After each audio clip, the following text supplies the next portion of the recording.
The chassis on this has been modified with the upper control arms lowered 1.5 inches to bring in the camber curves correctly. It's the spring shock arrangement, which was originally on the upper control arm, has been changed to set on the lower control arm now, and it's been braced in. It uses some interesting parts like Ferrari brackets and 240 SX adjustable shocks. The spindles are original, but have a set of Nissan 4-piston calipers and rotors adapted to them. The steering is a custom rack and pinion setup that came from an aftermarket company and has been slightly modified to change a few of the parameters of it.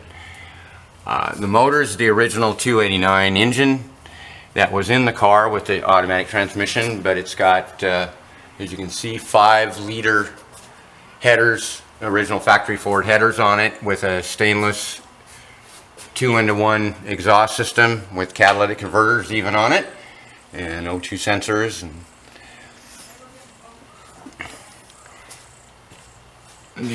it's obviously a convertible, so it has the center plate which helps, and the stiffener plates which help stiffen the chassis up a little bit.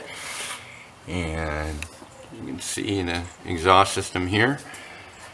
And we've got the rear suspension, which has been installed in this, is out of an Infiniti J30. It's a full independent center section and suspension arms and so forth, with a set of modified coilovers to support it.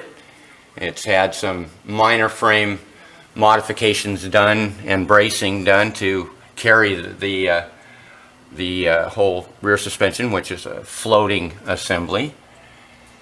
And we've moved the fuel tank up and forward slightly to give me some more room to install a center outlet exhaust system.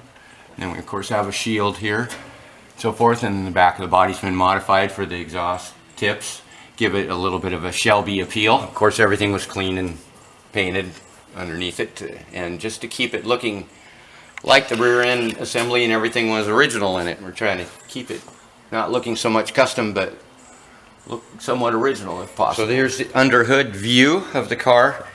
When we received the car, we found out that it had been wrecked pretty hard in the front.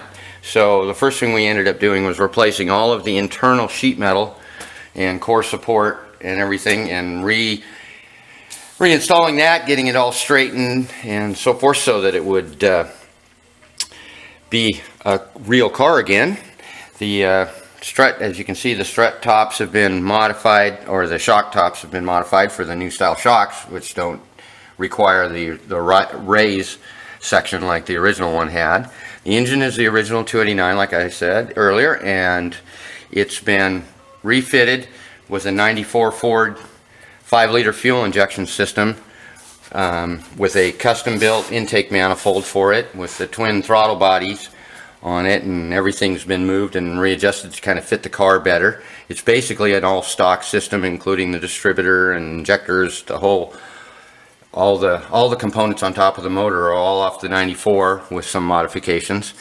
The valve covers are actually off of a 94 with a couple of custom plates bolted to the top of them to give them a little better appearance.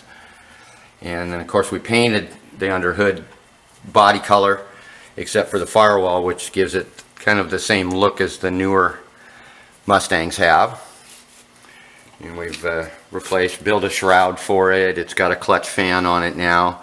This box here is where the computer resides now, and it has the basic relays and so forth for the computer system. And the ignition box, and all that is on that side. And then of course we've used the original Ford airbox, and with a couple of modifications, and got it sitting in here to keep it looking reasonably stock under the hood. But the motor performs very, very well. It's very snappy.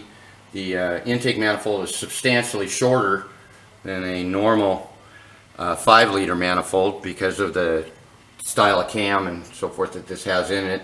Of course, the injector's wiring has been changed to for the early firing order.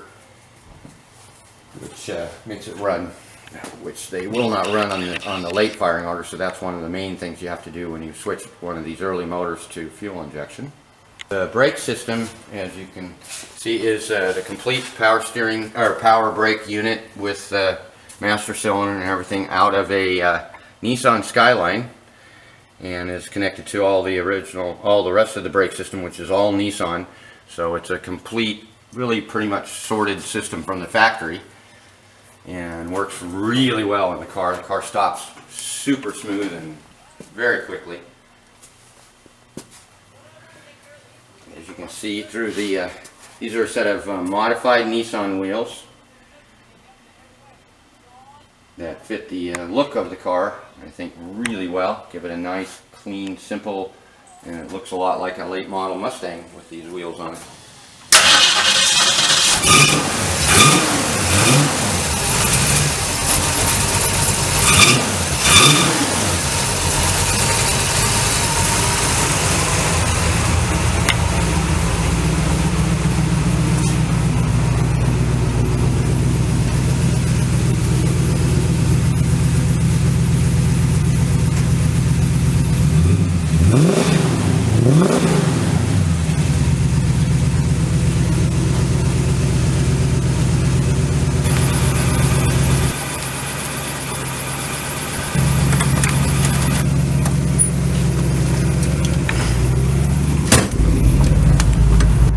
Go for a little test drive here, just up and down our street.